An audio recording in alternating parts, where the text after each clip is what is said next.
ॐ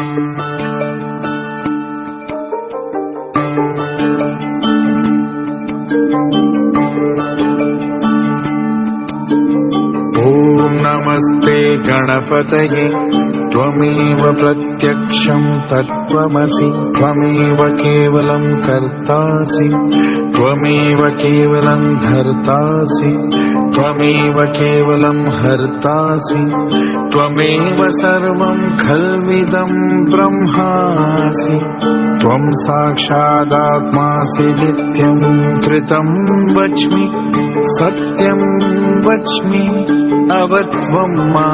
अववक्तारम् अवश्रोतारम् अवदातारम् अवधातारम् अवानुचानम् अवशिष्यम्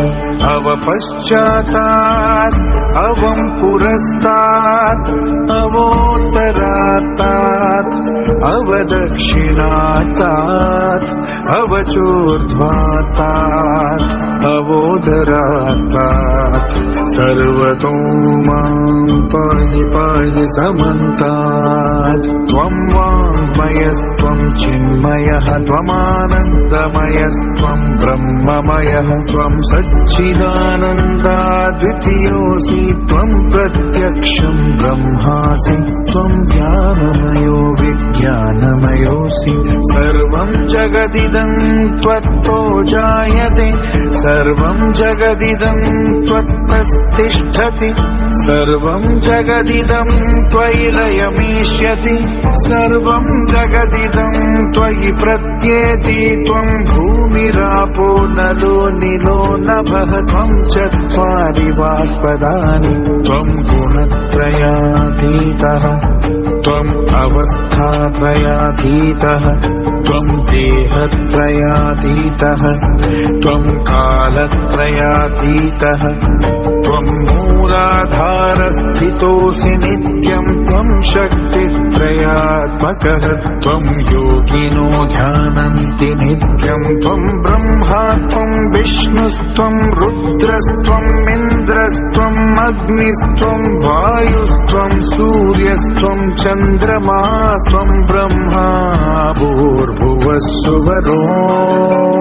गणादीन् पूर्वमुच्चार्य वर्णादींस्तदनन्तरम् अनुस्वारः परतरः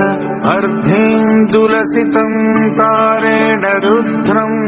एतत्त्वमनुस्वरूपम् गकारः पूर्वरूपम् अकारो मध्यमरूपम् अनुस्वारश्चान्तयरूपम् बिन्दुरुत्तररूपम् नादः संधानम् संहिता संधिः सैषा गणेश विद्या गणनायकर्षिः निश्चृद्गायत्री छन्दः गणपतिदेवता ॐ गङ्गणपतये नमः एकदन्ताय विद्महे वक्रतुण्डाय धीमहि तन्नो दन्तिः प्रचोदयात् एकदन्तं चतुर्हस्तं पाशमङ्कुशधारिणं रदं च वरदं हस्तैर्बिभ्राणं मूषकध्वजं रक्तं लम्बोदरं शूर्पकर्णकं रक्तवाससं रक्तगन्धानुलिप्ताङ्गं रक्तपुष्पैः सुपूजितम् भक्तानुकम्पिनं देवं जगत्कारणमच्युतम् आविर्भूतं च सृष्ट्यादौ प्रकृतेः पुरुषात् परम् एवं ध्यायति यो नित्यं स योगी योगिनां वरः नमो व्रातपतये नमो गणपतये नमः प्रमदपतये नमस्ते लम्बोदरायैकदन्ताय विघ्ननाशिने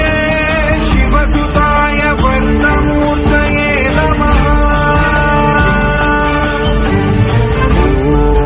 ॐ सहनाववतु सहनौ भुनक्तु सह वीर्यं करवावहै तेजस्विनावधीतमस्तु।